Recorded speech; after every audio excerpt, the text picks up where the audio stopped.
got time, cuz. Today I got time, cuz. You lucky on that day I was acting cool, cuz. Wait. Nigga, what's up? How gangster are you, cuz? Hey. I don't fuck with you, cuz. You disrespecting me. Ooh. I don't fuck with you, cuz. You disrespecting me. I go hard, cuz. Hey everyone, I hope you guys are doing good today. I hope everybody can see and hear me. We're still having little YouTube issues, but they are claiming that it's OBS, so my back end still does not look like how it normally should look, but it is what it is at this point. Okay, now it's saying I have a poor connection. Oh, come on. So can y'all see me? Does it? Because I'm like looking at the screen, it looks a lot smaller. Hopefully it looks all right, chat. I don't know what else to do with this. I don't know what else is going on. Let me check something here. Okay, let me try and refresh my page. I hope you guys are doing good. Happy Friday to everybody out there. It is a lot. It's been a lot going on this week. It is so much. Child. Hopefully this Saturday ends up being drama free. You know, it's no King's Day on Saturday. Okay, so everybody's good. Y'all can see me. Y'all can hear me. Okay, good. We're going to continue. Like I said, I don't know what's going on the back end for me. I have my YouTube manager and all them look at it. They have no idea. So, I don't know. I'm going to just keep pushing through and getting stuff done. I don't know why it's saying that it's, you know, the stream is in poor health. It was just excellent.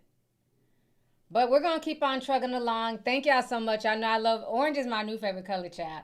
Now, I've always liked orange. Plus, it's fall, so in the fall, I like to wear a lot more orange. The trees are finally changing colors. I was talking about that in our last Zoom meeting, like it wasn't feeling like fall. But the trees are finally starting to change. You know, things in my garden, I'm doing like my last minute pickings. I had some zucchini and some squash that I picked today. So the garden has been dope. I had so many strawberries. The raspberries finally bloomed. So it was nice just being in there this morning. I posted on my updated stuff on my garden in the gardening channel on Discord. Just things I have been taking, video, me cooking, stuff I hadn't posted over the past few weeks just because y'all know I've been going through a lot of serious stuff. But I got really good news yesterday. So thank you to everybody who came to the Zoom meeting. I really appreciate it.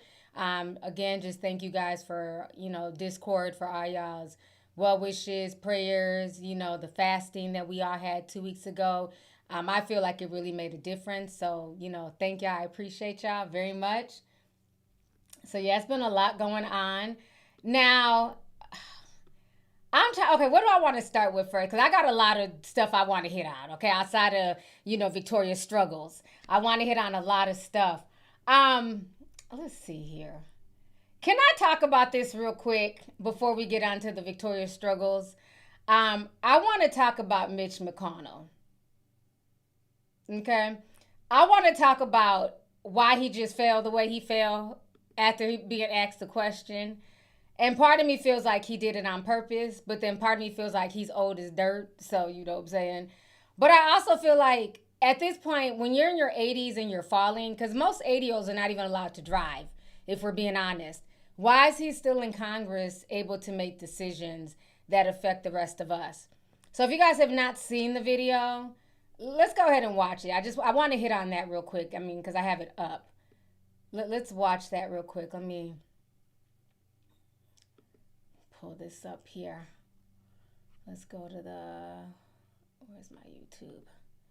All right, good old Mitch McConnell. Let me fix this screen real quick. Okay. So for y'all who haven't seen this, I want y'all to check this out and just see, like, this is just insane. This is somebody in Congress here, okay? They're asking him a simple question. Comment on the defense appropriations bill, sir.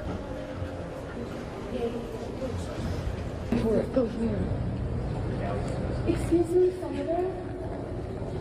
My name is Stella. I want to ask, do you support ICE taking working people off the streets and kidnapping them?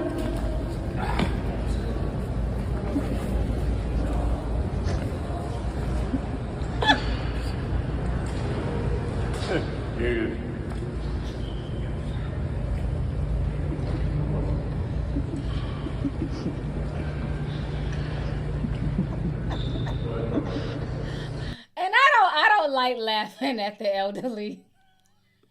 But the way he just fell and then waved with his orthopedic shoes, it's like I feel like we are living in the upside down world. You can't make this shit up. She's literally asking a legit question, and because he doesn't want to answer, it's just. I wish I had the luxury of just falling out anytime I didn't feel like answering the question. Just. And then they had two fine young black men to hold me up. He reached out for the black man. You know what I mean? Like, oh, I'm about to fall. I'm like, what is this? Like, what the hell is this? And she was asking a legit question, but I felt like it was on purpose. That man is always falling out, nodding off. Just like the guy, they were interviewing him. Damn, I can't think his name.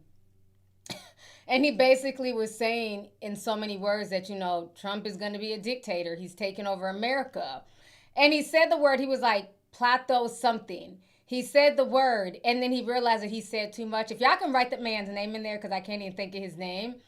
And he realized he said too much, and then he just froze on national television. Did y'all see that video? They were asking the question about Trump, and he basically insinuated that Trump was going to be a dictator by accident. And then he just froze. He was just like, for like a good minute. I'm just like, I don't understand what is going on. It is just a mess out here, all this stuff. It's like you got Mitch McConnell falling over. You got the other guy, freezing up on national television once he said too much.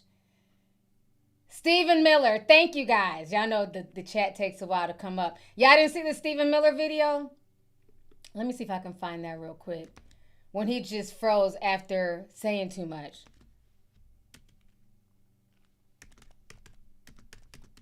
Let me see if that comes up here. I'm trying to find a short clip.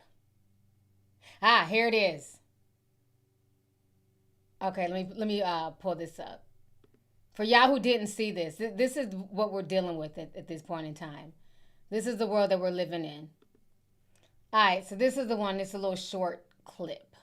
I would note the administration won an identical case in the Ninth Circuit just a few months ago with respect to the federalizing of the California National Guard. Under Title 10 of the U.S. Code, the president has plenary authority. Stephen? Stephen? Hey, Stephen, can you hear me? Why is he doing that? What does plenary mean? Full, complete, absolute. I think he's saying that Trump would have authority no matter what a judge says. You mean if they lose the appeal, they might just send the National Guard to Portland anyway and ignore the judge's ruling? Yeah. Oh, your surprise party's today. My surprise birthday party?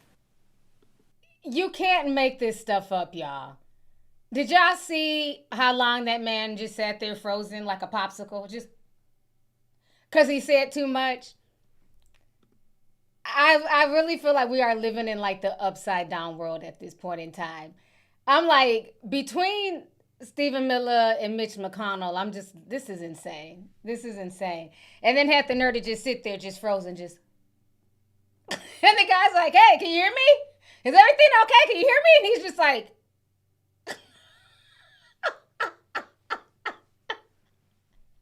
We live in such a crazy, it's like, sometimes you gotta laugh to keep from crying because it's a lot of serious stuff that's going on. But then, like, when the unserious stuff happens, you just gotta laugh at it because it's insane right now. It really is. We are living in the twilight zone. Like, we seriously are.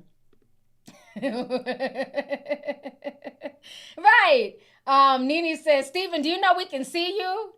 That's the part. He's just sitting there like, if I just sit here and freeze, they'll eventually go to a commercial and people will forget all about this.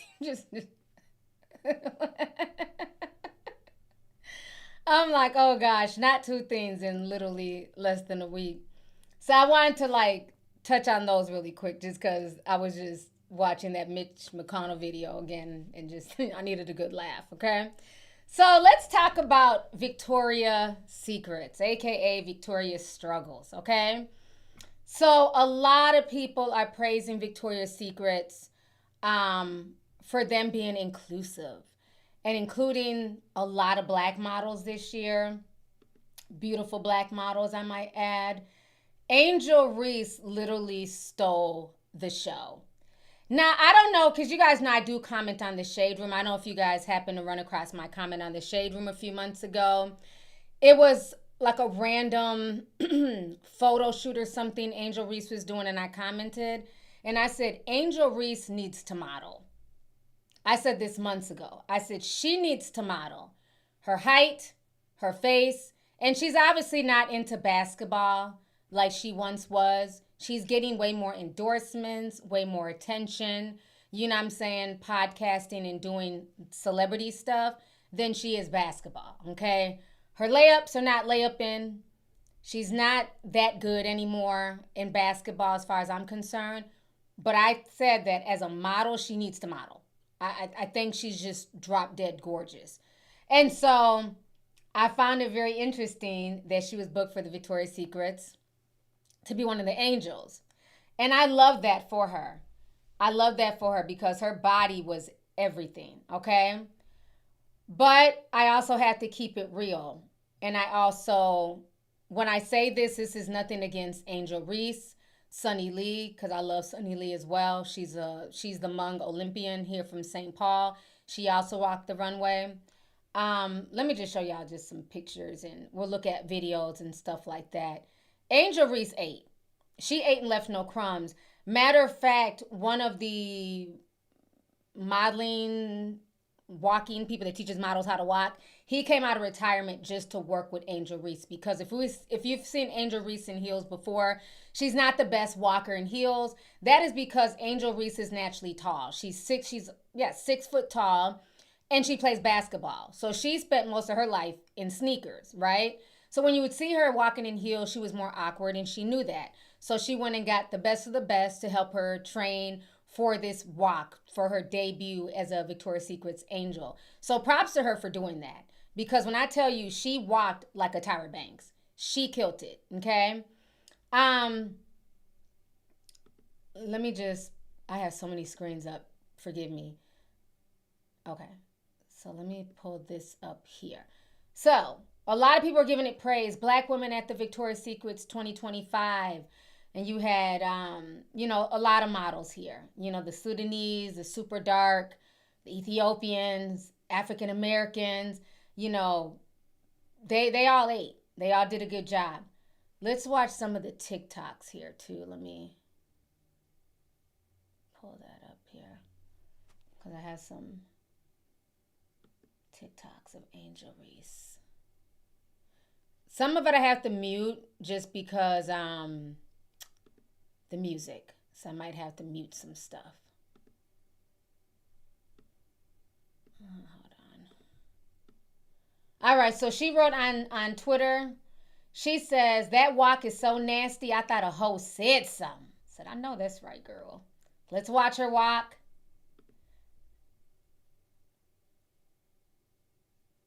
I mean, that booty jiggling was everything. Body on point. She's very proportionate, and I think that's what surprised a lot of people, was just how proportionate her body was. But she's an athlete. She has an amazing figure. So I've always thought that she should model. Let me pull up some other. Like I said, there's music. I want to see if I can. Okay, let's see here. Okay, this is Sunny Lee. She's the Asian girl who won a gold medal. She's a gymnast. She's from St. Paul, Minnesota. So shout out to her. She did her thing as well. But she's extremely short. She's probably like 5'2", okay? So keep that in mind. But she did a good job, you know. Cute, you know, petite little shape for the, for the short girls. I want to see some more of Angel here. Just Angel walking without all the... Let's see.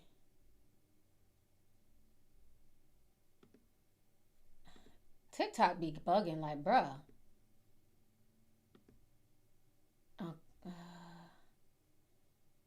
I wanted a close-up of her walking. Okay. See, there's music, so I don't want to play the music. But I want to get, like, of her walking without, like, all these tags and people's comments. Just her walking is all I want to see. I don't know why this video is frozen. I I know she ate. She did. I'm just trying to get like a clear video of her walking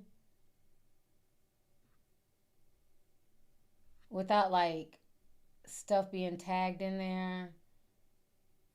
Let's see. Yeah, I don't know what's going on with TikTok, child. But y'all see her right here, right? So that was her walking with the wings.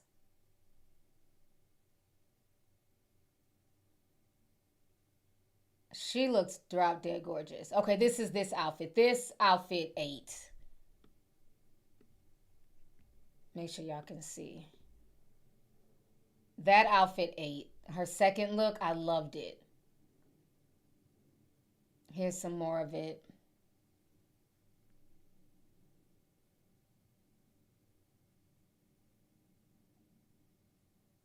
I know that's right. She killed it. Okay, good. It's finally playing. Body on point. Reminds me of a young Tyra Banks.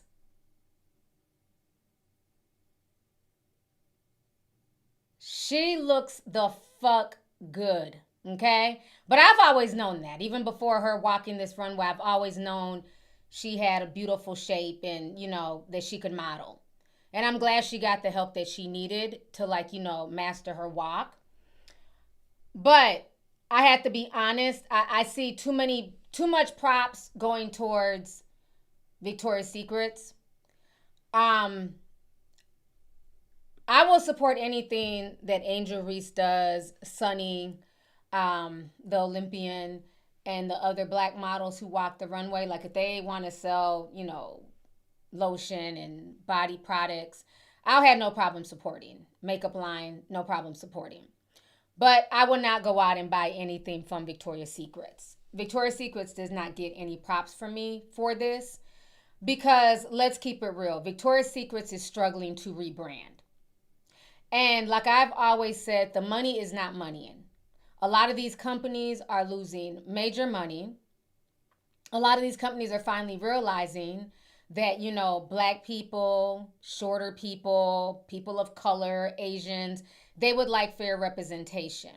And my thing is when Victoria's Secrets was on top, they did not provide that. It was all about the Bella Hadids, the Kylie Jenners, Kendall Jenners. It was all about the white models, you know, the Brazilian models. They weren't really checking for like any people of color like that. They might sprinkle in one or two black Victoria's Secrets angel models, but that was it.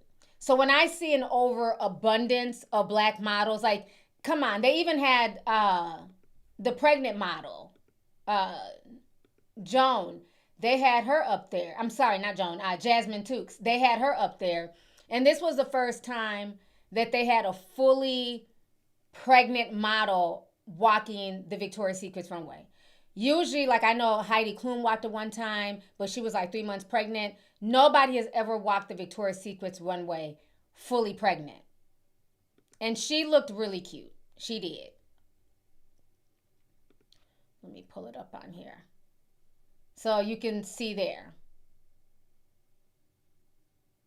Belly out, you know, she did her thing. She looked cute. But to me, I just kind of felt like they were going over the top with the inclusivity. It's almost like we need a pregnant person, a short person, a Asian, you know, and a bunch of black models. And why are they doing all this? They're doing all this because Fenty Savage has really changed the game. Let's not forget, these were the articles last year for the 2024 Victoria's Secrets. These were the headlines for Victoria's Secrets just a year ago. Because Fenty, she's doing her shows on Amazon Prime. And her shows were doing numbers. People were buying, you know, Fenty Savage. They were buying the lingerie. Rihanna was killing it in the makeup game and in the lingerie game. So these were just some of the articles here. Okay? Victoria's Secret is desperate to learn how to sell bras again. Okay, this was just a year ago. People were accusing them of losing their luster. Even on Reddit. Victoria's Secret's show flop. Marketing talks. What would you do to make it a smash hit? This was a year ago. Okay, this was the conversation a year ago. Okay? Here. Victoria's Secret struggling to reinvent itself. Investors are growing impatient. Okay?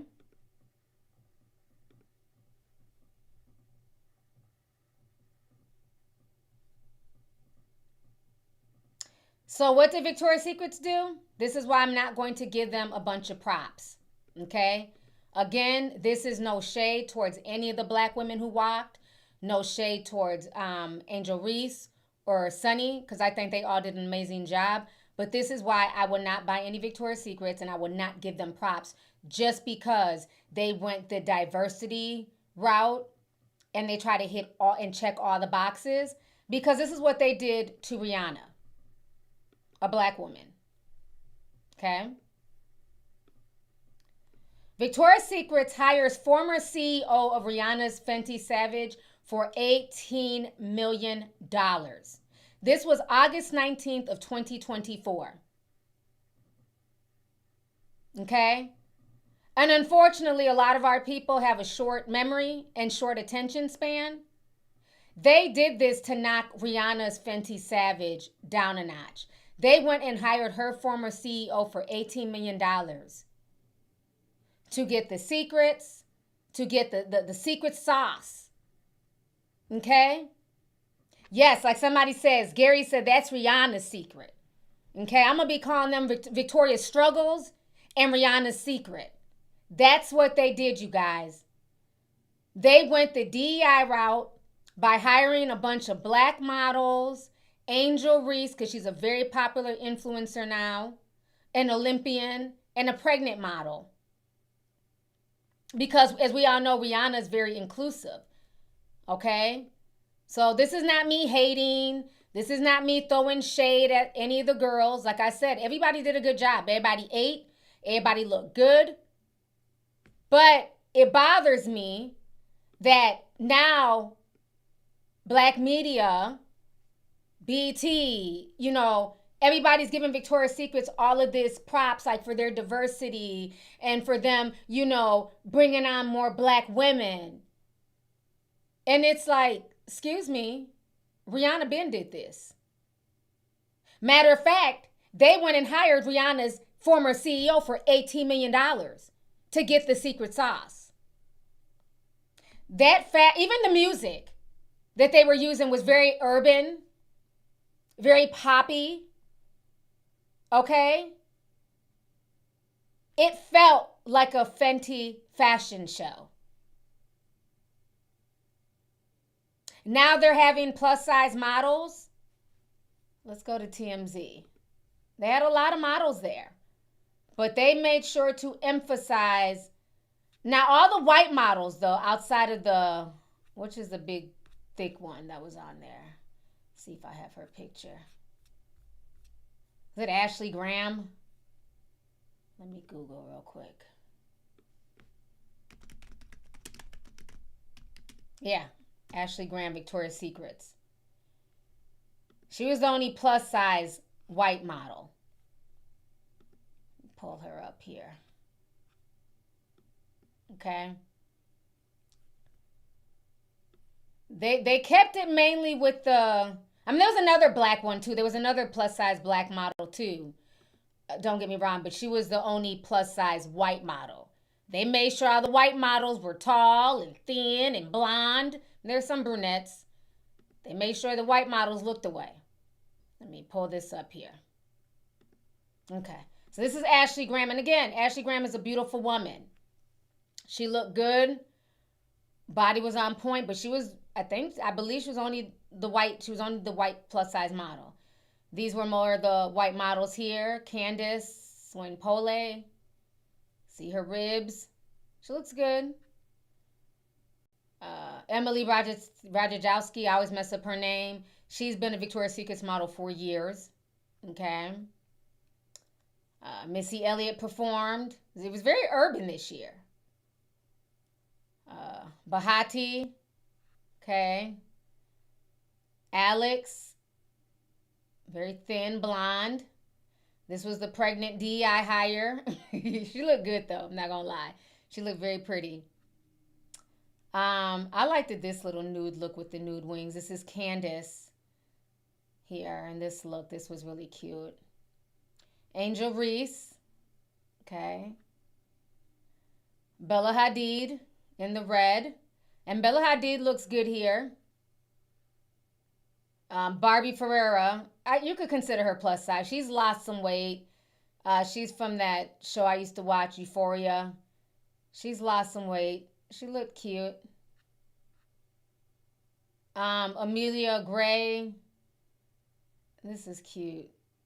I don't know what I would do with the skirt though. I mean, I guess you could, you know what I'm saying? She could do some things. I'll figure out what I could do with the skirt. Let's see here. Carol G was there. I think she performed. This is giving me Jeffree Star. I don't know why. It's giving me Jeffree Star. Joan Smalls was there. Diane. This is a cute picture. I like her cheekbones. Stella Maxwell. This was fierce. I liked it this. Alessandra.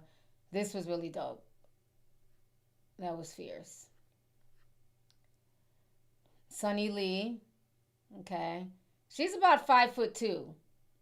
So trying to show diversity by, you know, having an Asian lady, shorter woman. Okay, Abby Chapman. Here she goes again. Oh, sorry, Champion, not Chapman. Champion. Okay, this was the black plus size model. I couldn't think of her name. Precious Lee. So this was the black plus size model here, and she looked beautiful as well. Iris Law. This was more like, this gave me tomboy chic, cute. Gave me kind of Tiana Taylor vibes. Lila Moses. Alessandra again. Adriana Lima. She's a Victoria's Secret's favorite, okay? Here she is again. Bahati. Madison Beer performing. Irina. I liked this outfit of Irina. I thought this was cute. It gave me Moulin Rouge vibes. Candace. Angel Reese's second look. Okay. Gigi Hadid. I didn't really like this. It was giving me Counting Sheep, My Pillow vibes. Like, I need sexy wings. The wings just gives me My Pillow vibes. But Gigi Hadid is gorgeous. Sarah Jessica Parker. Okay, we're not going to go to the people on the red carpet. I don't care. Let me come back on the screen. So again, I wanted to, you know, again, I'm not trying to be the barrier of bad news. I'm not trying to, you know, rain on anybody's parade. But I want, you know, Black folks to understand that they were trying to go the DEI route because last year was a flop. All people could talk about when it came to lingerie was Fenty Savage and Fenty Savage's shows and how inclusive they were and fun and, you know, Gen Z-ish and all that stuff. And Victoria's Secret has always been more, you know, we want to keep it cute, blonde, thin. We'll add a few brunettes. We'll sprinkle in, you know, a few blacks, Tyra, Naomi, but not too many. But we want everybody, you know, minimum 5'11", thin, and that's it. So when I see this, it just gives me that you guys snatched the former CEO, and the former CEO gave y'all the winning recipe.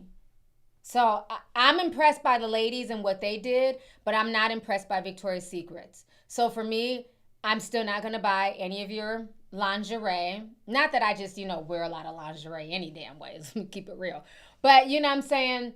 I do like, somebody like their bras and, panties and stuff. But I just feel like I wasn't feeling that. Like, once I seen what the show gave, because that's what I was waiting for. Like, once I found out that they basically bought out the CEO, I'm like, it's going to be very interesting to see what they do in 2025. And they basically really diversified it. They made it super inclusive. I'm not going to give them props for something that they should have been doing. They should have been doing this. And remember, when they try to do inclusive, people weren't feeling it because it just looked fake. They had like wheelchair people, people like who are handicapped. They had like a wheelchair model. They had like other, like overtly plus size models. And so they got a lot of backlash from that. Like they were trying too hard. Then the CEO came out and was like, we're going to go back to the original. We're going to go back to what people want to see, which is tall, thin models. You know what I mean? So it's like they just been trying to find their footing for a while. And it's just giving me, y'all are trying to throw anything at the wall that sticks because the money's not money. That's what it's giving. Yeah, so they've done this before. And then when it backfired, they went back to what they knew. And then when that backfired, now they want to, bring everybody in. So to me, it just doesn't come off as genuine. But I am proud of Angel Reese. I think she did her thing. I think everybody did their thing. But Victoria's Secret's, like, I'm not about to go out my way to, like, go support or go buy stuff from there. You know what I'm saying? Just for the fact, the way that they did it and the fact that it took for Rihanna to make waves. I just hate the fact that Rihanna, she gets her props as far as we go, as far as the Black community. But I hate the fact that when we do something, we don't get the props from the mainstream. Now everybody's makeup brand is inclusive. Now everybody has super dark shades that many Sudanese girls can wear that match their undertones. But let's keep it real. These dark shades were not around before Fenty Beauty. They just weren't. And now everybody has these inclusive shades, but they don't want to give Fenty Beauty her props for these inclusive shades. They want to take from her, but they don't want to give her props. Just like with Fenty Savage. When she started the whole lingerie line, that was her whole goal. She wanted to make it inclusive, right? Because you can feel sexy at any size. You know what I'm saying? What makes you think that big girls don't want to wear lingerie too? Or shorter women. You know what I'm saying? So that was always her goal. And so now to see Victoria's Secret's like trying to buy that and recreate the real, I wasn't feeling that. I wasn't. And then it also triggered a lot of white women on TikTok. They were upset. They did not feel like Angel Reese should have been chosen as an angel, which is interesting because her name is Angel. Okay? So why not? It triggered a lot of like white women on TikTok. They were upset. They felt like she wasn't worthy. Well, she's not even a good basketball player anymore. If anything, why isn't Caitlin Clark getting that? Let's keep it real. Caitlin Clark can hoop, right? But nobody looks at Caitlin Clark and sees Victoria's Secret's model. No shade. Caitlin Clark is very homey, very down to earth, very Midwestern. She's not a glam girl. You know what I'm saying? I don't even think that Caitlin Clark would even feel comfortable walking to Victoria's Secret's runway. To me, Angel Reese gives, I don't want to be a basketball player. I'd rather just use my looks.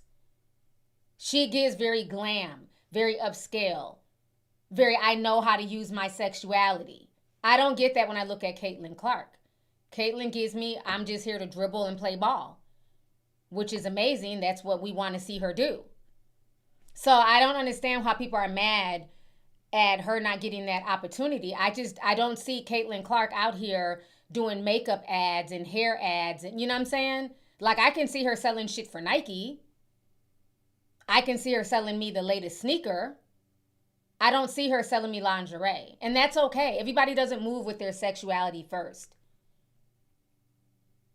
You know? So I thought that was like, no, we're not going to do that. Don't do that. People are like, oh, she looks like a man. We're not going to do that. Because I don't like when people are quick to say that, biological women look like men. because they're not out here super made up and contoured to death. You know what I'm saying? Everybody's not into makeup and glam. Let's not take away from the fact that she's a woman and she is making waves in the WNBA. The WNBA, she has basically carried that league on their back. She made people get back interested in watching the WNBA, along with Angel Reese and other women. So we're not going to do that. Let's not, she might be a little bit homely, right? Because some people are not into being glammed up, and that's okay. But we're not going to call her man. We're not going to do that. Because y'all will call a biological woman a man, but then sit here and shame me for refusing to call somebody who is clearly a man, dressed up as a woman, not a woman. So we're not going to do that. So let's give respect, okay? But I don't know, the Victoria's Secret thing, it didn't sit well with me, how much they took from Fenty, So again, this is not to knock any of the models, because like I said, I feel like all the models did a great job, and it was dope to see Angel Reese out there, especially from where she came with her walking in heels, her struggle walk to, her ripping the runway like a Tyra Banks. I was definitely here for it. You know what I'm saying? I was definitely here for it. But I just didn't understand like a lot of like the jealousy and the anger that came from some people on TikTok, because they felt like, she's not even a good basketball player. Why is she getting all these opportunities? Well, obviously she's about to pivot away from basketball. I don't think that's where her heart is anymore. And I can see her doing the modeling thing. And even now you have all these AI videos trying to cause chaos and drama between Angel Reese and some of the other black models. So like all of these AI videos are now coming up. Let's watch this one. Because there's a video that's going viral of Angel. She's trying to dance with like some of the other models. And some people are saying that some of the other models moved to the side so she could kind of fit in, like, and dance amongst them. Other people are saying that some of the models were kind of like, move, because you're not a real model. Okay? And I didn't like that. So yeah, now they're coming up with all these AI videos to like have her beefing with other black models. I think this is one of the videos here. Hopefully it doesn't have music. When Angel Reese approached, 3 privileges Angel had at the show upset her. Angel danced gracefully on the Victoria's Secret stage, but strangely, Ada turned and walked away when she saw Angel, even turning her face away. There's music, so I don't want to play too much. There's music. But they're basically trying to make it look like the real models feel away because she's an athlete and a basketball player, and she's in spaces that they had to work hard to get. So it's like now here comes all the AI propaganda putting these two women against each other, and they're both beautiful in their own right. So I just hate the fact that like now it's turning into that. But I feel like Angel's going to stand out regardless amongst all those models, because even if you see them like the group picture, Angel is extremely tall because she's 6 foot without heels. Let me see if I can find the group picture of everybody.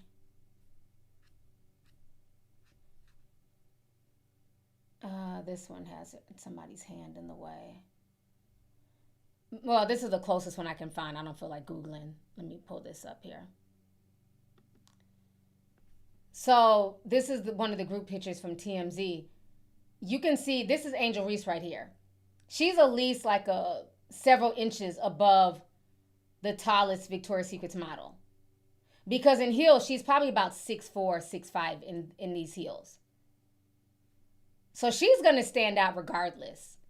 And for her to be that tall and very proportionate, because sometimes they say they don't want girls that are too tall in modeling, because then once you have on heels, you kind of stand out too much, but she did her thing.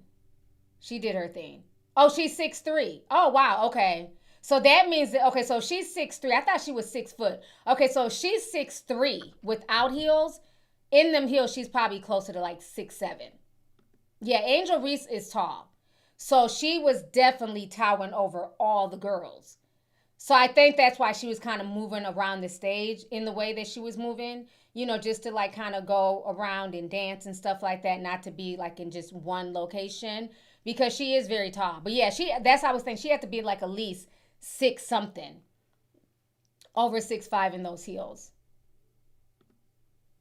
But I think she has a potential in modeling, in runway.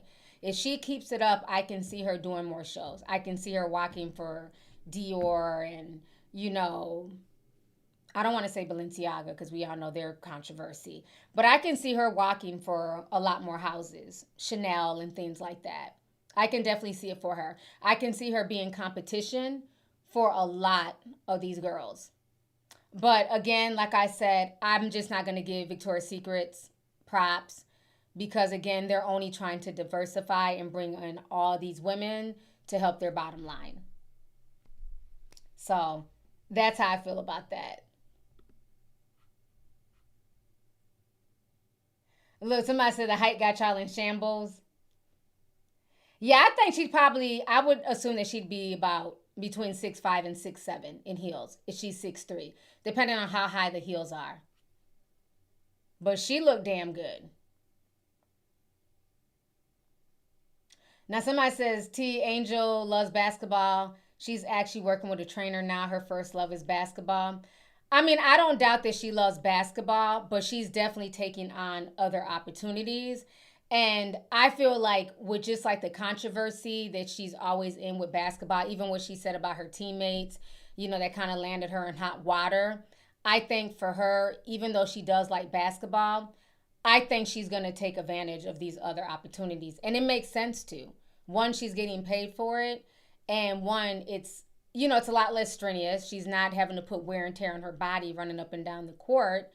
And, a lot of people really enjoy looking at her clothes and, seeing her at all these events. So, I do think that she loves basketball. I don't know if she's really loving the WNBA right now. She's feeling frustrated. She's made a lot of comments about her teammates and things like that. But we'll have to see how the next season goes for her.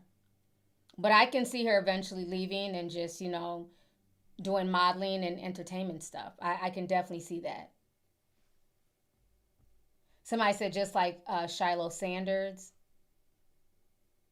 Yeah, especially with the industry and all the stuff that's going on. She's definitely making more money from like a lot of her advertising and a lot of the stuff, her sponsorships, than she'd ever make just being in the WNBA. So it makes sense that she's going for it all. Why not? Somebody said basketball is not promoting her, nor the WNBA. Glad she's taking other opportunities. Exactly.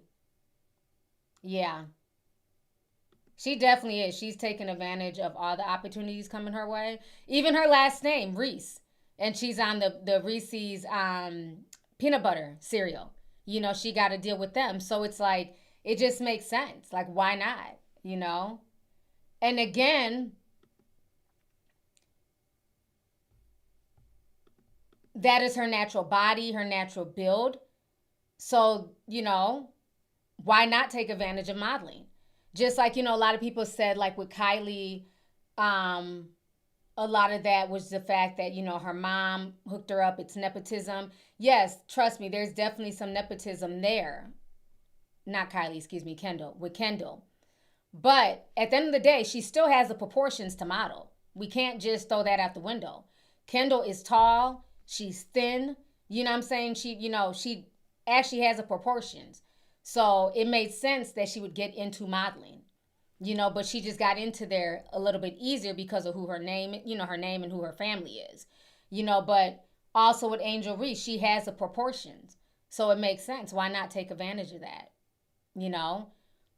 But that other one, the little short one, not Nicole Richie, Sophia Richie, when she was like modeling, I was like, this is totally nepotism. She's like 5'3". She gives nothing on the runway at all. So, thank goodness she married rich. I'm just saying.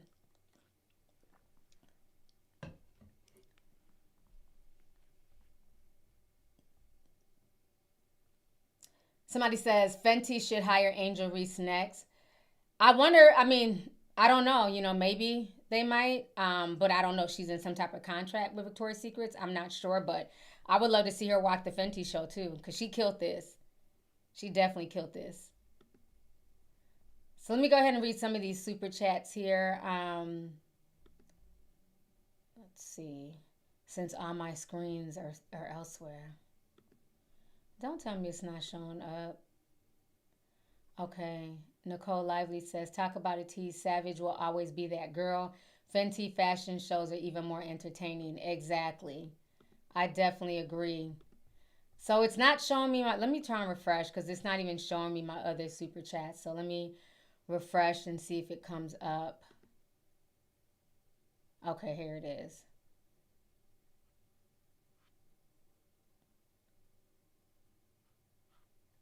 Let's see here. Amber says Victoria's Secret stole Savage Fenty's creative director, Adam Selman. Yup. Thank you for the super chat. Latino Boy sent $10. Says they tried it. Doesn't matter though. My girl Riri knows and has studied the art of presentation. Savage Fenty has all colors, all genders, all shapes and sizes. Nice try, Victoria's Secrets. I definitely agree. Definitely agree. The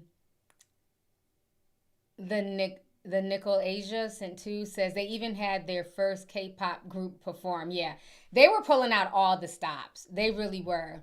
After getting all the backlash that they got in 2024, they were definitely pulling out all the stops.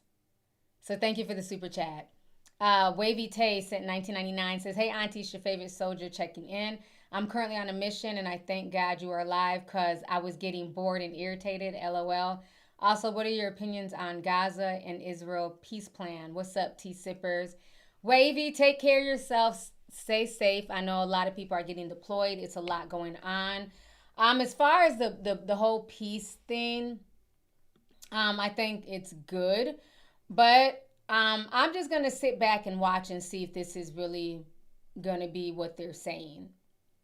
You know, if both sides are really going to adhere to the peace. I don't think that the commander-in-chief deserves as much props as he wants for this peace deal.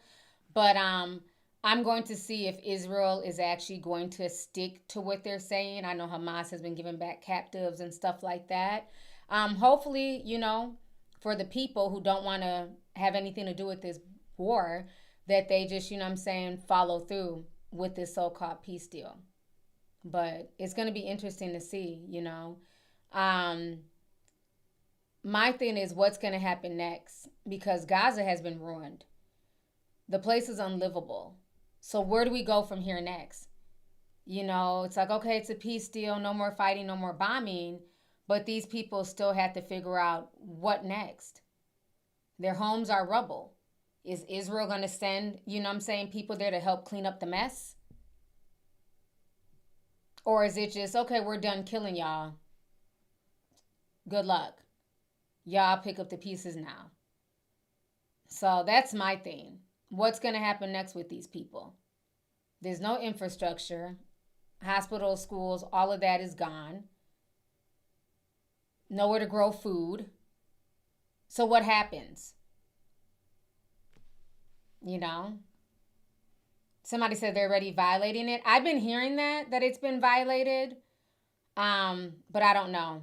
I've been hearing stuff like that.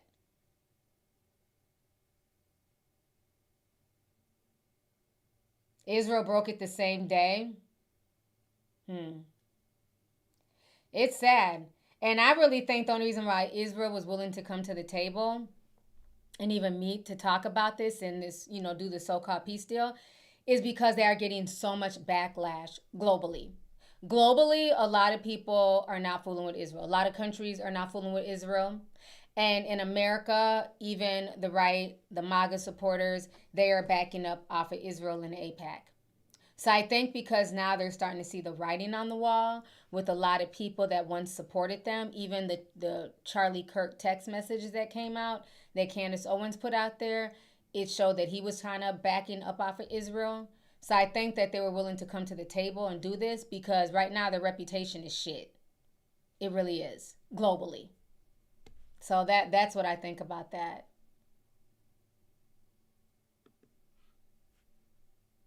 But thank you for the super chat and stay safe. Thank you for checking in. Let's see here. Tired of Toxic Sim 499 says, you look beautiful. You're literally glowing. Thank you so much. I appreciate it.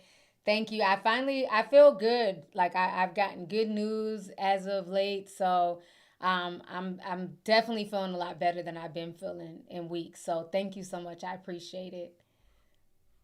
Cam Bam. What's up, Cam Bam? I was just thinking about you today, too. That is so funny that you popped in. Cam Bam sent $10. He says, Angel Reese was killing it. I was smiling. I like how Karol G closed the red scene. It did give Savage Fenty. I did not know about the CEO tea. Thanks for keeping us informed, and shout out to the Discord. You are so welcome. And yeah, y'all know I'm going to bring the receipts. You know what I'm saying? Like, I just don't want black folks to give them too much props. You know, give the models props. Give Angel and the others props. But Victoria's Secrets, yeah, no. They know what they're doing. So thank you for the super chat, love. Let's see here. Nicole Lovely says, talk about it, T. Savage will always be that girl. Oh, yeah, I read that earlier. Thank you, Nicole. Live, Laugh, Love says, T. Angel loves basketball. Okay, I read that earlier. See, all my stuff is refreshing. Baby G Sim 499 says, it's Anna from the Discord. What are your thoughts on the crypto crash and the 2,000 streamers who deleted themselves this week? Damn. I didn't know 2,000 streamers deleted themselves. I know there were people crashing out, and then they were saying that Barron Trump ended up walking away with millions of dollars, but I did not know that 2,000 streamers deleted themselves. That's the thing I never understood about the whole crypto thing. That's why I couldn't get into it. Hold on. I'm just trying to Google this.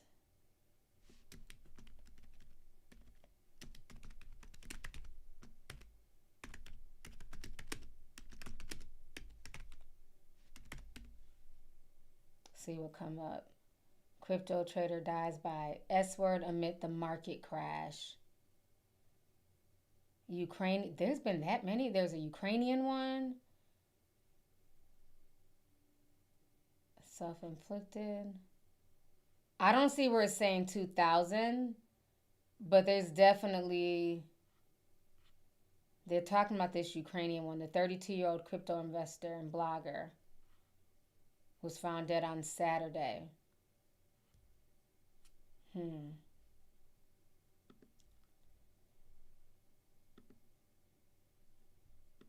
me check something here.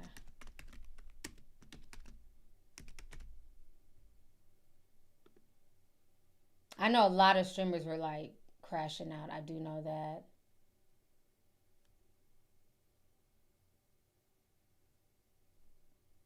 Okay, this is one of the guys. Okay, let's watch the video. I found a video on him.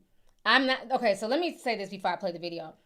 I've gotten like a few cryptos. I think I probably spent maybe less than $500 on crypto. Because the more I researched it and looked into it, it just didn't make sense to me. Just like the NFT. If everything is just like sounding like a bunch of mushmouth shit, I just tap out. And my thing is, if you have all this money in your crypto wallet, but you can't take, okay, I have $1 million in crypto. Okay, that's cool, bro. Can you pay your rent? Can you go right now and take out that money and pay your rent, order a pizza, put gas in your car? And I know they were starting to build infrastructure to do that, but the fact that you just can't do it like that, and it takes days to pull the money out, I wasn't interested. To me, it just seemed like a big pyramid scheme. The people who got in early and invested early, they're at the top, and then the people down here are pumping it up. It just always gave me pyramid vibes, just like the whole NFT thing. And now NFTs are worth nothing. That's the vibe I always got. And even though, yes, it's modern and, eventually we'll all have to use the blockchain and all that stuff, for now, I just rather deal with cash and credit. So the crypto thing, it was just too much.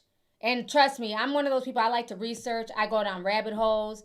And after all the research I did, I'm like, I don't feel like I'm any wiser. Like, this just comes off like a pyramid scheme to me. It just didn't make sense. So for me, I just wasn't into it. It's sad that, you know, people are going through this, especially, you know, times are hard right now. People need their money. But, you know, we saw everything that happened with Sam Bankman-Fried, you know, and his scheming. So let's go ahead and watch this real quick here. A life many people can only dream of, but it couldn't last forever. This is 32-year-old Konstantin Galik, known online as Kostya Kudo, a well-known crypto trader and influencer in the digital asset community. He co-founded a trading academy called Cryptology Key, where he taught thousands how to invest and navigate the volatile world of digital currency. But behind all that success, something much darker was unfolding. It started when police were called to a gruesome scene early one morning this past week. There, authorities identified Kostya's Lamborghini Urus, and inside, they found his body. Police say Kostya had a gunshot wound to his head, and a handgun registered to him was located beside his body. Authorities say they're still trying to determine whether this was foul play or if Kostya did the unthinkable. Just a day earlier, he allegedly told family he was struggling, saying he was facing financial difficulties. This happened as the crypto market was in free fall recently after Trump announced a 100% tariff on Chinese imports. That decision sent global markets into panic, and for people like Kostya, whose livelihoods were tied to that market, the timing was devastating. For others, crypto has been profitable despite the volatility of the market. Donald Trump's youngest son, Barron, is currently worth about $150 million at just 19 years old, 80 million of which he pocketed from selling digital tokens. Rumors have been spreading that Barron allegedly placed a multi-million-dollar short on the crypto market just before his dad crashed the entire thing. If true, that would be insider trading, but as of right now, there is no evidence to support that claim. But it's interesting that that would be considered insider trading, but who's going to do anything about it? Nothing's going to be done. So it's sad. I could see that man taking his own life, especially during financial situations, people really struggling. If his whole livelihood and brand was tied to crypto, I could definitely see it happening. What the fuck just happened? Over 2,000 crypto traders dead after yesterday's market crash. Konstantin Galik found dead in his Lamborghini yesterday after a historic market crash. Guys, crypto is not that serious. Yesterday it was like every moment I refreshed, I lost $1,000. Solana went from 220 to 178. XRP, the coin that everybody salivates over, went down 70%. Imagine seeing 70% of your net worth vanish in 2 hours. But fortunately now things are stabilizing out just a little bit. And surprisingly, the United States crypto reserve coin is still doing good. So yes, right now I am temporarily down, but I'm not as down because I've been holding USCR. But we'll be back in no time. This is a great time to buy, and please do not end your life over crypto. What the? Okay, all right. So that's the crypto drama. So it's a mess. You know, that's sad though. People feeling to take their lives behind crypto, but yeah, it's tough out here. The money's not moneying at all. It's a lot going on.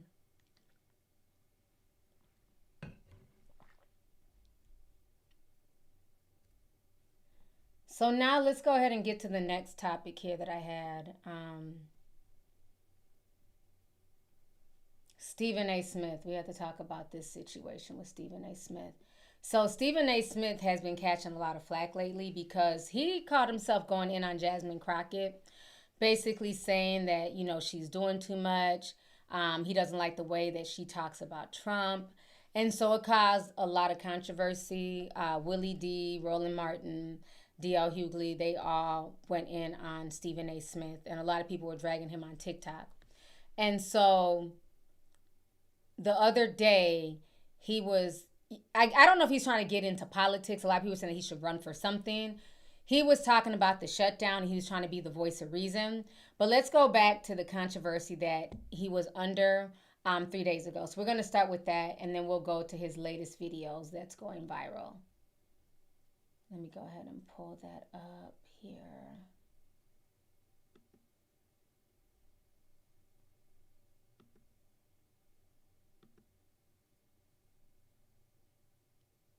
Okay. So in this video, he's responding to the blowback that he got from going in on Jasmine Crockett. Okay, we're going to go ahead and watch this real quick. last week because I had the temerity, the unmitigated gall, to say this about Representative Crockett when talking about the state of our politics in the midst of a government shutdown, by the way, that has unfolded since October 1st. Take a listen to what I had to say last week, please. You Jasmine Crockett or somebody like that. Ladies, I respect. Intelligent women, no doubt. But how a Jasmine Crockett chooses to express herself, I'm like, is that going to help your district in Texas? Aren't you there to find a way to get stuff done as opposed to just being an impediment to what Trump wants? How much work goes into that? I'm just going to go off about Trump, cuss him out every chance I get, say the most derogatory, incendiary things imaginable, and that's my day's work. That ain't work. Work is saying, that's the man in power. I know what his agenda is. I'm not exactly in a position to stop him since the Republicans have the Senate and the House. But maybe if I'm willing to work with this man, I might get something out of it for my constituency. Because like Joe Manchin said, he's there to represent, or was there for 15 years to represent, the people of West Virginia. She's supposed to be there to represent the people of Texas. I don't know, maybe that just sounds ignorant because it's so simple. But it ain't that damn complicated. We make it complicated.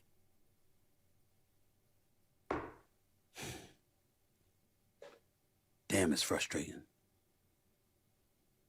It really can be. And all the verbiage and all the nonsense that I've heard over the last few days is why it can get exhausting.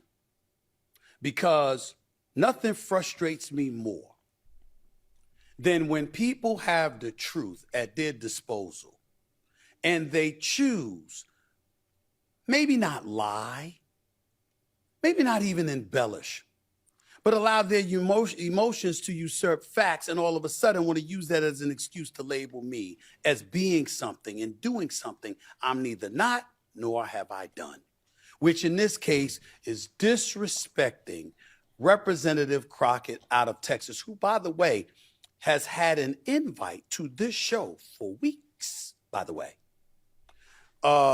Governors Josh Shapiro and Spencer Cox came on this show. Senator Lindsey Graham came on this show. Joe Manchin, now retired, came on this show. Bill O'Reilly. So that's why you're in your feelings, because she's not coming on your show. The problem with Stephen A. Smith is he's a grifter. First, he's a grifter. He's doing all this political grifting for whatever side. He just goes whichever way the wind blows. If the Democrats were winning right now, he'd be Team Kamala. He's trying to be a part of the so-called winning team.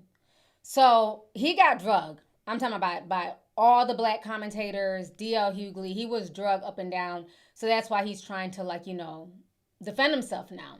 So now he's going viral again. I think this is the video here. Okay. So in this video, he's talking about basically the shutdown. And so we're going to go ahead and listen to this. He's going to state, how he feels about the shutdown and how it's affecting people. Let me start from here. Let me say this. I don't think Washington understands how ticked off we truly are. Think about the conversation that we're having right now. You brought up the single-payer system, emulating Canada. We're looking at a president that just gave $20 billion to Argentina. Mm-hmm. We're hearing about or witnessing what I consider to be a retribution tour. And even though to some degree I don't blame him because of how people went after him, still it appears to be counterproductive. We're listening to this kind of stuff while a young man walked up to the microphone and said that he had to leave here to go and work on DoorDash to help pay for his daughter's tuition. Meanwhile, everybody up here getting paid. But he ain't. This is this kind of stuff right here That's how you know, and I'm not accusing any of you directly or personally of feeling this way. I'm just talking about the apparatus that is Washington, the nation's capital.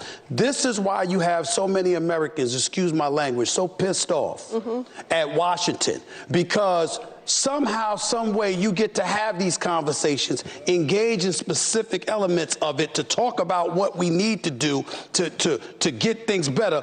Our debt is $37.8 trillion.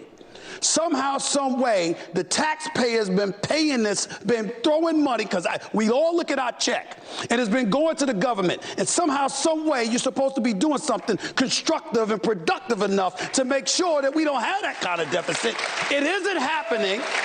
A government shutdown is going on right now.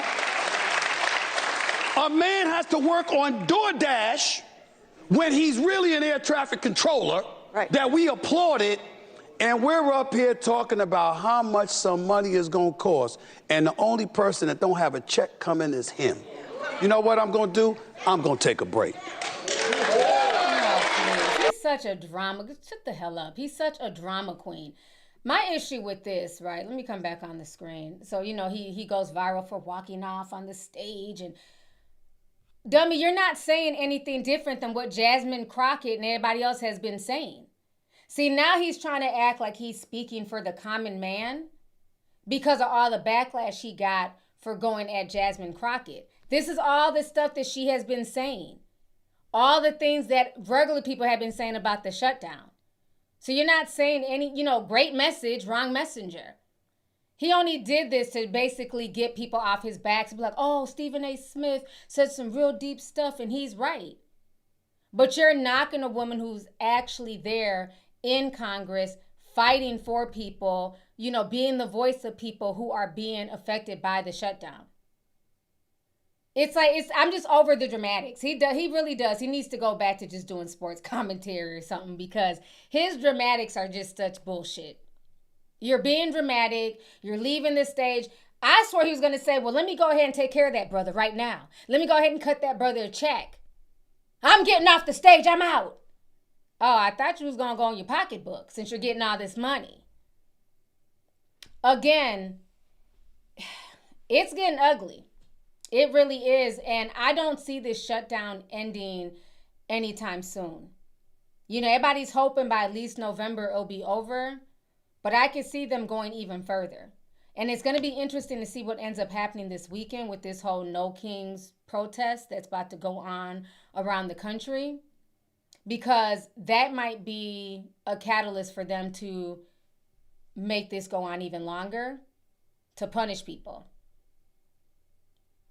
And I don't know, you know, everybody's saying like, you know, how much longer can TSA and air traffic control and people in the military continue without their check?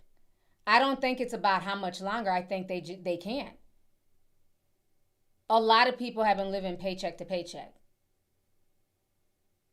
So for them to know they're not going to get another check and they don't know when, the fact that people are having to choose between being an air traffic control person and a DoorDasher is insane. And it's sad. And those are the things that people like Jasmine Crockett and others are fighting for, that Stephen A. Smith was so loud and disrespectful about just a few days ago. So to me, he's a clown.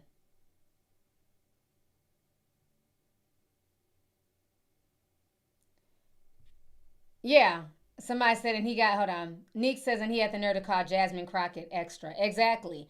But you're getting up on stage and running off the stage like Maury said, you are the father. Like, where are you going? You're in the middle of a situation here, okay? And you're running off the stage like come on.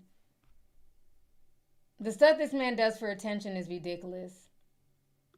Another thing that's going on, if you guys do not know, is that the media, they have all the journalists except for like one media organization.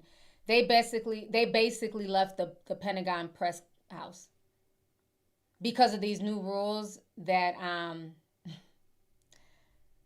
that Hegseth was putting in place for the media, basically trying to silence the media and control what they can and can't put out there. So they've walked out. This is a big deal. This happened yesterday. For y'all who don't know, let me pull this up really quick here.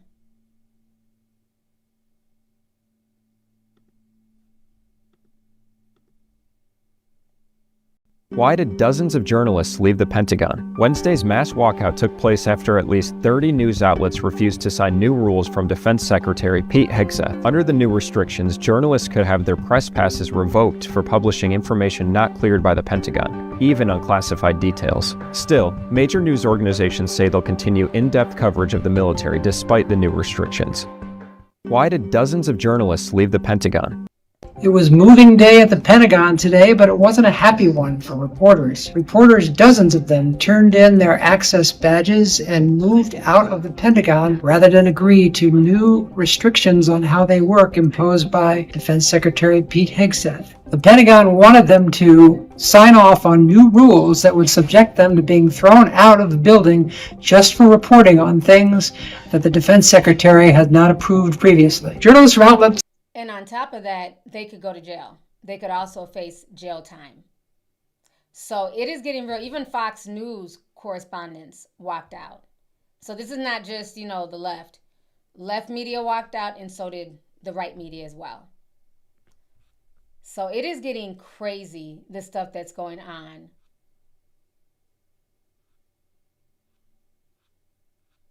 Trying to see if there's like another video here. Let's see what she's talking about. It finally happened. The Pentagon press corps walked out. At 4 o'clock sharp on Wednesday, decades of history and the people who wrote it left the world's most powerful building. Dozens of Pentagon reporters turned in their badges and carried their boxes, chairs, and notebooks out of the building rather than sign away their right to report. Nearly every major outlet, The Atlantic, Reuters, The Washington Post, CNN, CBS, ABC, even Fox News, refused to accept Defense Secretary Pete Hegseth's new media rules. The rules required journalists to promise not to seek or publish any information the Pentagon has not pre-approved. Hegseth called it common sense. Trump called the press disruptive to world peace. The journalists call it what it is: censorship. To agree to not solicit information is to agree to not be journalist, said The Atlantic's Nassi Youssef, and sorry if I mispronounced her last name. By 4 p.m., about 50 reporters walked out together, leaving behind their nameplates, maps, and decades of memory, rather than sign a loyalty pledge to silence. Some took to social. So yeah, it's getting real. We have some breaking news to tell you about on a story we've been covering here all week. Since we've been on the air, dozens of news outlets covering the Defense Department have left the Pentagon after refusing to agree to and sign the Trump administration's new demands that significantly curb access to and the ability to report on and cover that building, the Pentagon, and the men and women of the military. The people refusing to sign include Fox News, Defense Secretary Pete Hegseth's former place of work.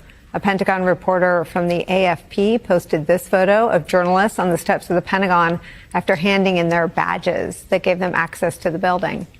A correspondent from Reuters tweeted this, quote, "The physical Pentagon bureaus of Reuters and virtually every other news organization are now officially closed. But we will continue to cover the Pentagon fairly and aggressively from outside the building, holding the U.S. military accountable." We have some breaking news to tell you about. So, again, this is just like the first step. So if they're going after like legitimate media and giving them, these are your only choices, either follow our rules or get out, what do you think is going to eventually happen to just average everyday people? Who are on TikTok speaking their truth, YouTube, stuff like that. So they're definitely trying to get rid of the First Amendment. They're trying to get rid of free speech. It's starting to give North Korea vibes. But it was dope, though, to see that the right and the left came together as far as media is concerned. And they both said, no, we're not doing this. Absolutely not. It's crazy that they were even asked to do that. So now let me go ahead and get on the next topic here. Okay, so we got to talk about this girl, Sakiyna Thompson. Now, I've been kind of following up with this story off and on over the years. So for y'all who don't know who she is a woman. At the time, she was in her 30s. And so she was getting played by her man. Her man was cheating on her with another chick, with a 23-year-old chick at the time. And so instead of her taking her L's, she decides to fly from her hometown down to Florida to go confront the side chick that she was in a love triangle with. Her and the side chick get the fighting, and she ends up killing her. And so the whole situation is crazy because they finally got the verdict. But let's go ahead and kind of just watch how all this came to be. Just give me just a second here. I got all these screens up.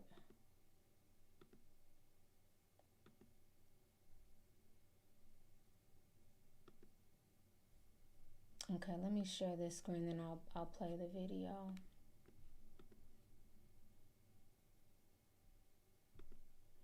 Okay, so this is her. Jealous NYC woman flew to Florida, killed ex's new girlfriend after being blocked on social media. So this girl here is 23. This is the main chick. She was the side chick. And so, yeah, she flew down there to go confront her in Fort Lauderdale. So this is the news story here. Woman flew down to Fort Lauderdale to kill her ex-boyfriend's lover. A jury found her guilty of murder. NBC6's Nico Clemens is live in Fort Lauderdale tonight with more. Nico, we're hearing from the victim's family. Yeah, Juwan, and one family member described the last 3 years as torture. But today was the day they all hoped for. State of Florida versus Sakiyna Thompson. A burden lifted. We, the jury, find as follows as the defendant in this case. The defendant is guilty of murder in the first degree. Guilty is what this family has waited to hear for more than 3 years. We finally have some justice for Kayla. A jury found Sakiyna Thompson guilty of killing 23-year-old Kayla Hodgson in 2022. Prosecutors argued Thompson surprised Hodgson at her Tamarack apartment, confronted her about the two of them dating the same man, and then stabbed her to death. Hodgson's family cried tears of joy in the courtroom Tuesday. They hugged each other tight because a guilty verdict is what they prayed for. We're so thankful in this moment that the jury was able to see the story for what it is, that Kayla did not deserve to die the way that she did. Defense attorneys insist Thompson didn't start the fight. They say Hodgson hit Thompson first and cut her stomach with a piece of glass. When Thompson took the stand earlier in the week, she admitted she killed Hodgson because her life was in danger and she was pregnant. She thought, oh God, she's coming for me and my baby. That's when she grabs the glass and then she blacks out. After the murder, Thompson admitted she changed into the victim's clothes, cleaned up some of the scene, and that she was too scared to call police. She also threw evidence in the trash. A life taken too soon. Years later, the family says they got justice. And the moment I heard guilty, it was what we all needed for closure in this moment, to move forward, to start our healing process. It's been a long 3.5 years. Okay, I'm going to play this other video as well. I believe it's on Instagram, if I'm not mistaken. Okay, so a few years ago, this was back in 2023, she had wrote a letter to the judge basically asking for her to have her child outside of jail, as if she deserved that grace. So it says here, to your Honorable Judge Casey, I'm writing this letter to you in hopes of finding mercy for me out from the court to allow me to give birth outside of jail while also fighting my case. Please have sympathy for me, being that I am a first-time mother and I have no priors, never been in trouble before. I am terrified of going into labor while incarcerated because this facility is not properly suitable to accommodate a pregnant woman. I have been incarcerated since August 3rd of 2022 when I was 11 weeks and due February 17th of 2023. Spending my entire pregnancy locked up has been stressful. I have a stable place as well as a family to vouch for me. I'm asking you for the opportunity to mother my newborn baby while I fight my innocence. Please take everything that I have said into consideration while making a decision on whether I may be released on bond, pretrial, monitor, etc. Thank you for your time and consideration. So the gall of this girl to write the judge in hopes of, you know, being able to get out of prison to have her baby, because she was pregnant. She was pregnant by old boy. So here's the other videos here. And you know, the crazy thing, let me try and put this on the Instagram one. Give me just a second. The crazy thing about like this whole situation is the dusty dude that she's fighting over, he has since moved on. He's engaged, not even married. He's engaged to a whole nother woman. So while this woman here is dead and the other one is about to do life in prison, he's moved on to the next chick. Sakiyna is 31 and she's been convicted of killing the 23-year-old Kayla. The guy that this was all over, her baby daddy, has moved on. And my thing is, I don't even understand the woman who's engaged to him. Like, why would you even want to marry him, let alone mess with a guy that was able to cause this much destruction in two black women's lives? Because I'm sure he was telling Sakiyna all types of bullshit. Plus, he was telling Kayla all types of stuff. I wouldn't want to touch him or his dusty dick with a 10-foot pole. We cannot be that desperate. I'm sorry. I don't want to be engaged to nobody who was able to be sitting there cheating on his pregnant girlfriend with a 23-year-old side chick. But the sad part is the chicks always think that they're better than the main chick. So let's go ahead and watch her in court. Over 2 hours of testifying in her own defense, Sakiyna Thompson told jurors she was jealous of the relationship her boyfriend had with the victim, Kayla Hodgson. A little, I guess you could say, jealous and like insecure. Thompson admitted to flying from New York to Tamarack in July of 2022, in part to confront Hodgson about the relationship, hoping to convince the other woman to stop. This video shows Thompson showing up unexpectedly at Hodgson's Tamarack apartment at 4 o'clock in the morning. When Hodgson let her in, Thompson says a conversation about their love triangle quickly turned sour. Thompson says Hodgson hit her over the head with a hookah. She just starts grabbing my hair and punching me, and I'm on the floor. I'm kicking. I'm trying to get up to fight back at this point because now it's a fight. Thompson was 2 months pregnant at the time. She told the jury she had no choice but to grab something sharp and defend herself. Now, did y'all see in the video, it looked like she had on some type of security guard outfit?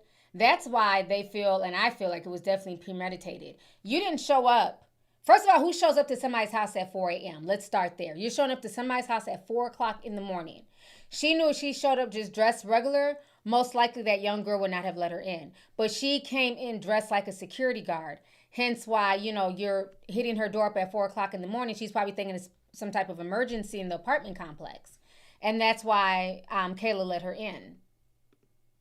Thompson testified that when she thought Hodgson was dead, she tried to clean up parts of the crime scene with Lysol wipes and paper towels. Thompson told jurors she went to Hodgson's apartment uninvited to talk woman to woman about dating the same man. Thompson claims Hodgson attacked her. Punching me. Punching you where? My face. Where on your face? Point to it for us. I don't remember, but everywhere You on my face. don't remember where she was punching you in your face? In my face. I mean, this is why you killed her, right? No. Right? No. It's not? No. You didn't kill her because she was fighting you? No, I killed her because she took the glass from the hookah and slashed me across my stomach. Thompson said she probably was attacking you, bitch, because you're in her house. Imagine somebody knocking at your door at 4 o'clock in the morning, right? They're knocking on your door and you're thinking it's security, it's something serious, because the person is dressed like top flight security of the world, Craig, okay? It's not like she's dressed in just a regular outfit. So I let you into my home because I'm thinking something crazy is happening. It's 4 o'clock in the morning, and then you're confronting me about some dusty dick dude? Bitch, I would have punched you in the face too. Get the fuck up out my home. So I get her for being upset and saying, get out my home, and wanting to fight her because now you're in my home. And the fact that you're confronting me about somebody, and if she was the side chick, you know, maybe she knew about Sakiyna. You know, who knows? Because a lot of these girls, you know, they don't have a problem being the other woman. Let's keep that real. But regardless of the situation, you done flew down from New York and you're sitting in my home. Did you think she was going to welcome you with open arms? Were y'all going to sip some tea and eat some crumpets while we talked about the dusty dick dude? No, you're not. She wanted you out of her home, so you should have left. If you were really caring about your baby, you would have took your pregnant ass back to New York and had it out with your baby daddy. Not with the other woman who was half your age. So to me, she went there with premeditation to harm this girl because she wanted to be the only one. She was jealous. She said she saw her. She's, you know, looked at her social media, how pretty she was, body on point, and she felt the way. And it's sad because a lot of these dudes will have you going crazy because they will sit there and run game. He wanted her to be the main chick and stay at home and work and do what she had to do while he ran the streets with the little young 20-something-year-old. It's sad. No man should be worth all of this. And says she was 2 months pregnant at the time. She says Hodgson cut her stomach with a piece of glass. Thompson grabbed the glass and then blacked out. She allegedly awoke to Hodgson dead on the floor. Gruesome autopsy photos of Hodgson's body show she was stabbed dozens of times. Thompson testified that... So again, if it was an accident, why would you need to stab her dozens of times? And you conveniently blacked out. Shame. I wasn't really walking over the blood, I was walking in the blood. You walked in the blood? Yes. With what shoes? The BB shoes. I changed my shoes. Thompson admitted to changing into the victim's clothes, cleaning up some of the crime scene, and being too scared to call police. She also threw evidence in the trash. No, she's getting close enough because my jacket was cut up. Okay, your jacket was cut up? My jacket was cut up. Okay, and what'd you do with that jacket? Threw it away. In the months leading up to the killing, Thompson admitted to getting upset when Hodgson blocked her on social media. The state says she was upset enough to kill. You wrote her on IG, and she, in fact, ignored your message initially, correct? Correct. And that made you angry? Correct. I wasn't really walking over the blood, I was walking in the blood. So she was that mad that she took this woman's life behind a guy. It makes no sense. And it's like, why do we always have smoke for the other woman before the man? Like, don't come confronting me, bitch. That's your man. Either we gonna share him or you gonna check him. I don't know what you want me to do. And especially, you know, again, this is why I say, especially with young girls, be careful.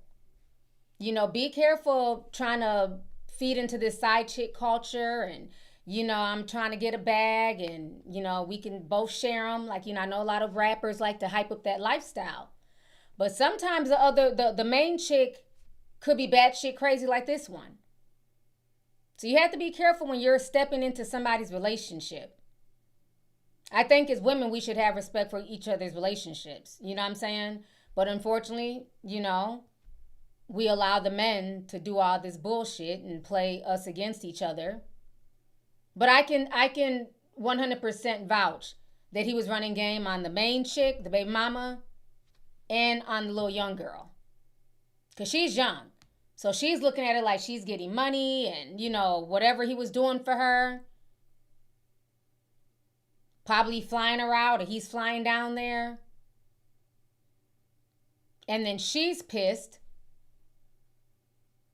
But it's never that serious. And then now the Dusty, who's behind all this nonsense, is able to just pick up his life and get with a whole new woman. That's why I say all the time, there's no girl code. I don't believe in girl code. Because if there was a real girl code, no woman would be dating this man. The catalyst of both women being in the situation that they're in is this man. He's the catalyst. Sakiyna is all the way wrong and she's guilty for killing Kayla. But the reason why all this even came to be is because of the dusty dick dude in the middle. And now he's able to just pick up his life and move on and potentially mess up another woman's life. So the whole situation is sad. I just hope that people learn from this. What both of these women, you know, now you got a woman they gave her life in prison for this. And you have a young girl who is 23 who will never, you know, never live out the rest of her life. And again, who knows if the guy was even being honest? Because, you know, there's multiple sides to this. Maybe she was the type of chick who knew that she was a side chick and didn't care. Or it could have been a situation where he lied and said he was single. Because a lot of guys lied like that too. They'll say they're single and, you know, oh, I'm just looking for a good woman. Meanwhile, they have a whole good woman at home. So who knows what type of game he was running. But I think for her to be as angry as she was, whatever interaction they had on Instagram may have been the fact that Kayla knew that there was another woman and she didn't care. So Sakiyna took that as her not caring. I'm going to show you. So it's sad. The whole thing is very tragic. And now you have a baby. Yeah, I don't know where the baby's at. I'm thinking her baby might be with her mom or her family.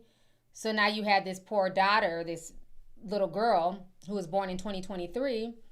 Her mom is doing life in prison. I don't know if the father has any type of contact with her. I'm not sure, you know, what's going on with the baby situation. But I just hate the fact that he's able to just pick up and, you know, just live his life anew after causing all of this chaos. So be careful, ladies.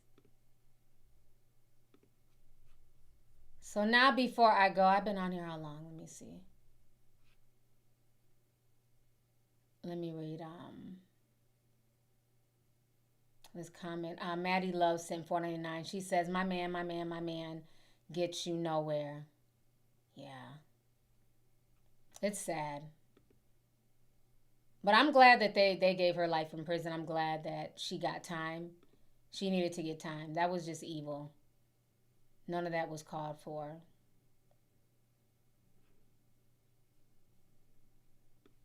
Okay, so I wanted to hit on this last story. I have the lady's picture in the thumbnail. I didn't want to, I didn't have enough room to add her name, but this story is very disturbing. This is going viral all over social media. It took place in Ohio.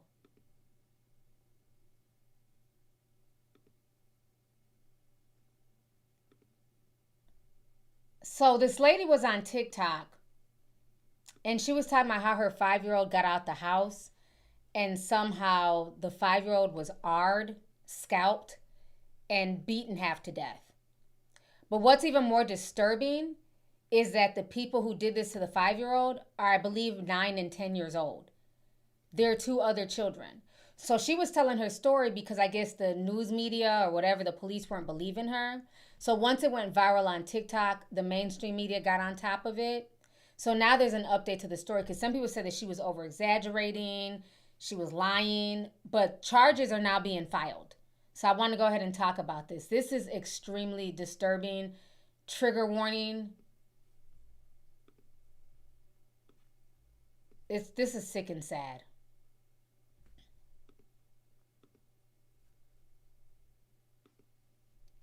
Let me go back on this screen here.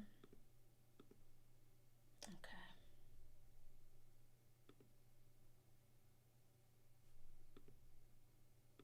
Today, charges have been filed against a 9. Hold on, wrong video. This was the first video, sorry. Okay, so this was the first video where the mom is explaining everything. I literally saw the worst thing ever, Antavia Kenny Brew, a mother, heartbroken and pleading for justice. Police say her 5-year-old daughter was beaten, scalped, and sexually assaulted. The people that did it, they believe, are a 9-year-old boy and a 10-year-old girl. I saw my daughter unrecognizable. Kenny Brew says she dropped her daughter off with a family member on September 13th. Somehow, the 5-year-old got outside. The next thing the mother knows, her little girl is being treated by paramedics. Police say the brutal attack happened in a field near East 148th Street and St. Clair Avenue. Her hair was scalped from her head.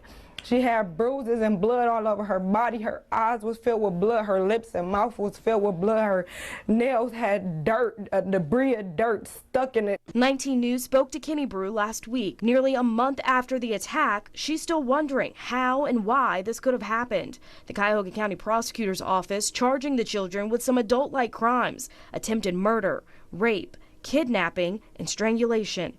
Kenny Brew telling us her daughter is left emotionally and physically hurt. I want her to just to be somewhat of a normal 5-year-old again. The prosecutor's office says they are still going through evidence and getting new information. Our team reached out to Kenny Brew's lawyer for comment on these charges, but have not heard back.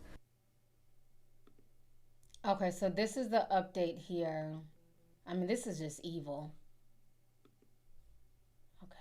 Let's watch this video here. Today, charges have been filed against a 9 and a 10-year-old accused of assaulting a 5-year-old girl in Cleveland. I have got to warn you, the details of this case are so disturbing. I just don't want you to be caught off guard.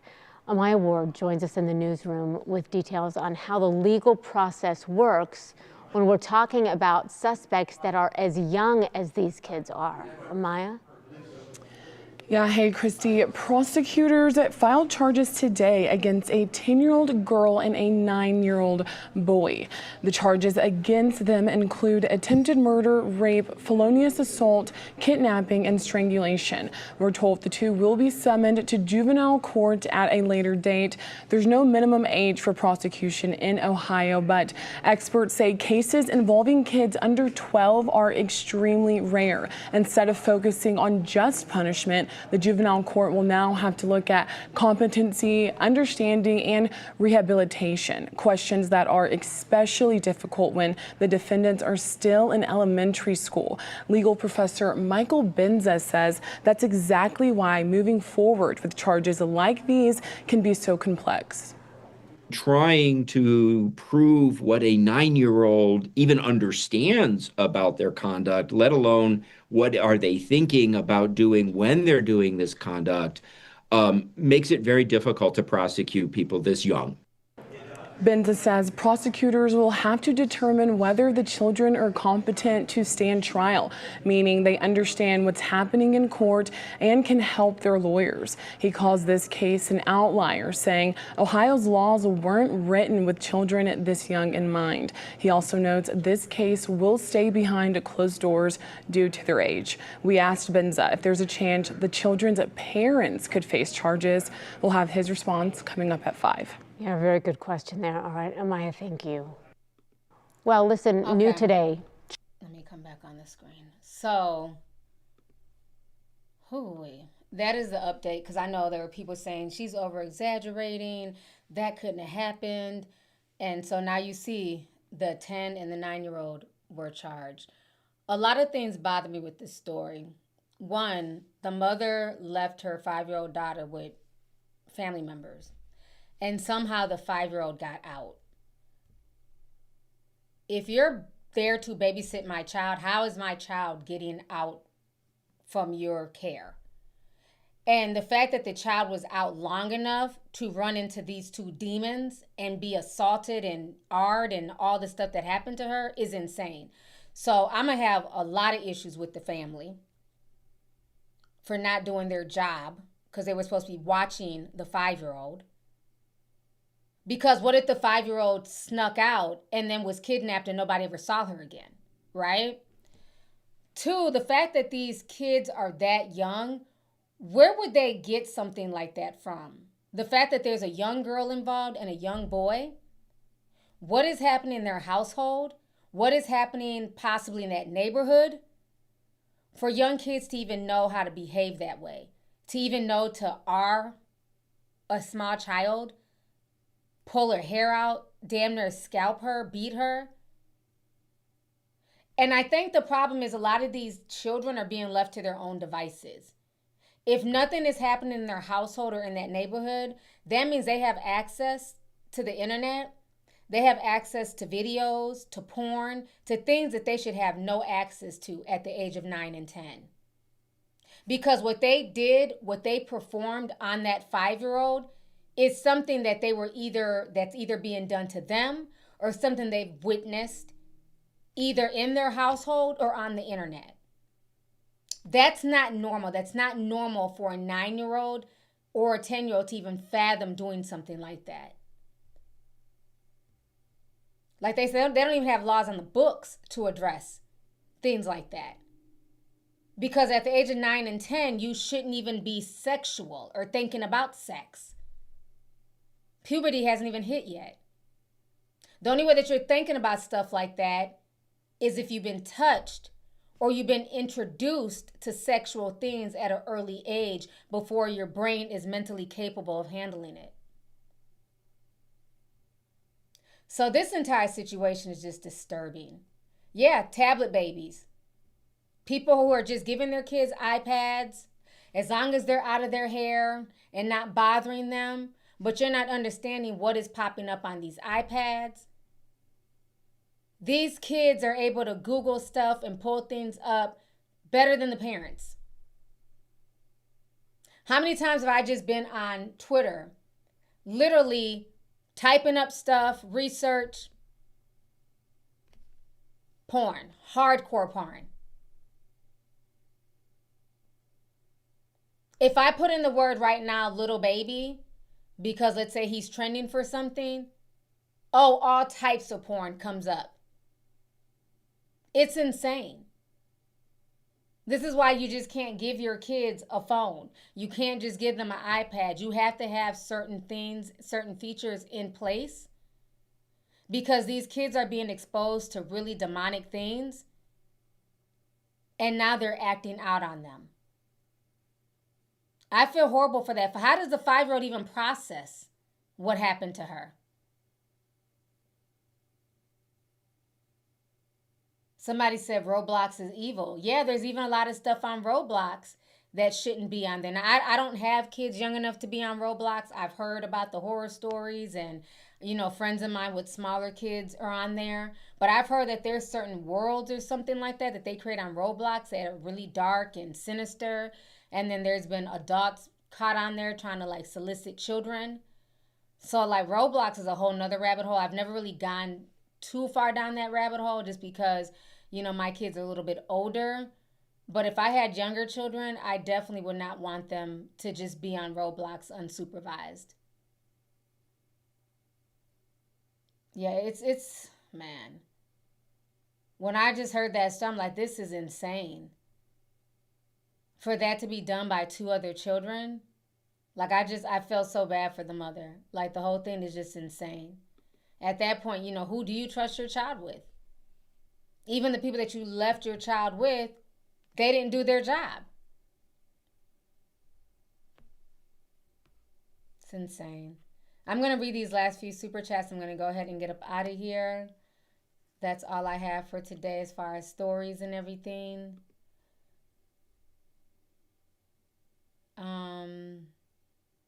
Purpur says Trump just commuted George Santos. I don't even know who George Santos is. Let me Google. I don't know who that is. Rep George Santos.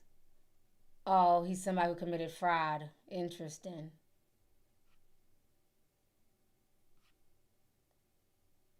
He was supposed to be serving 7 years.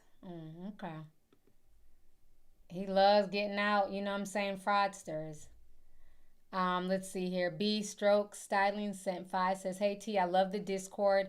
I just want to say thank you for your integrity in reporting. You are so welcome and thank you so much. I'm glad you're loving the Discord." Let's see here. For the sake of Haiti says, "This unfortunately for this country because that's what they're trying to do, shut down the media." Yeah. Yeah, they definitely want to control the media. So like I said, it's going to be interesting. Are any of y'all going to the No Kings protest? I have no plans on going. I'm not interested in going, but I know a lot of people are going. But there's a lot of people with like tips and tricks on TikTok, things you should have, not have. There's going to be a lot of systems in place to be monitoring people, so be very careful.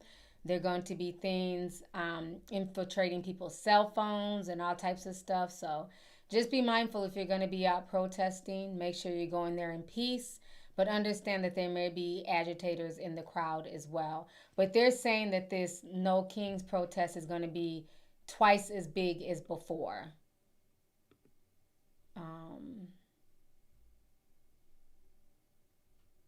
Yeah, here goes a video. We can watch this real quick before I go. Oh, hold on. Sorry. Okay. More than 2,500 protests in cities and towns, large and small, for the second No Kings Day. Tomorrow's rallies are supposed to be even bigger than the ones we saw in June, when a staggering 5 million Americans protested the Trump administration and its policies.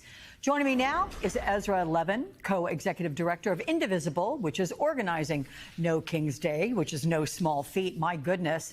I'm curious how big you're expecting these protests to be, Ezra. We've said they're going to be bigger. How much bigger than what we saw in June across this country? Well, Alex, some historical context. The single largest day of protest in the first Trump term was this incredible display of peaceful people power and families belong together. This was against family separation policy back in 2018. That was about 750 events. It was great. It was impactful. We were part of it. The events that we're seeing on Saturday, we are expecting more than 2,600 events. We're not doubling, we're not tripling, we're nearly quadrupling the single largest protest from the first Trump term, exceeding even what we saw in June, as you noted. And look, this is going to be in... So, yeah, they're expecting it to be pretty big this weekend. So, if you're traveling or trying to get across town, you know, kind of know the routes that you need to take so that way you don't get caught up in all the traffic. But it's supposed to be a pretty big thing. I'll report on it from the safety of my home. You know what I mean? I'll keep y'all posted if y'all want me to come on and do a live stream or, you know, do some videos on it. I definitely will, but I'm not about to, hell no. I'm not about to be out there. I'm minding my black ass business. But, yeah, it's going to be a lot. Oh, yeah, and then last but not least, yeah, rest in peace to D'Angelo. That shocked me. I did not know that he was fighting cancer. So I feel bad for Angie Stone's son and D'Angelo's daughter and Angie Stone's, you know, other daughter as well. You know, but the son, you know, for him to lose both his parents in less than a few months is just really sad. So, yeah, I couldn't believe that when I heard that. And Madia, she was out of town, so she didn't get a chance to post a RIP thing to D'Angelo, and I was at the doctor, so I wasn't able to post it. But yeah, it's definitely sad. He was very talented. He put in a lot of work. He went through a lot in the industry as well. He went through a lot, especially behind that video. It caused a lot of turmoil for him. I mean, I didn't realize that until years later, but yeah, he went through a lot. But it's so funny, like, how fake the internet is, child. Now everybody's talking about D'Angelo's son looks just like him. Y'all not going to get me to sit up here and lie just because the man died. Sorry, he looks like Angie Stone. Like, come on. Now, before D'Angelo died, everybody's like, he don't look nothing like D'Angelo. There needs to be a DNA test taken. Now, all of a sudden, him and D'Angelo are twins. Objection. Some kids look like their mother, okay? D'Angelo's definitely the father, but he does not look like D'Angelo. He looks like Angie Stone, okay? But yeah, I just thought that was fun. I said, the shade room is so fake. Oh, that's his twin. Him and D, I see it now. Now y'all see the resemblance? Okay. But, just got to make a small joke. But, yeah, rest in peace to him. I definitely loved his music. And it's sad. It's so sad, like all the, just the death going around, not just in the celebrity world, but in the regular world. Just understand that life is short. Appreciate people. Let them know while they're here that you love them and you care about them. So, I love you guys. With that being said, I love y'all. Thank y'all for tuning in to this live stream. This has been a great Friday stream. I hope you guys enjoy your weekend. And if you're going to be out there at the No Kings protest, please stay safe, okay? So I will talk to you guys later. Everybody enjoy the rest of your day. Bye, y'all.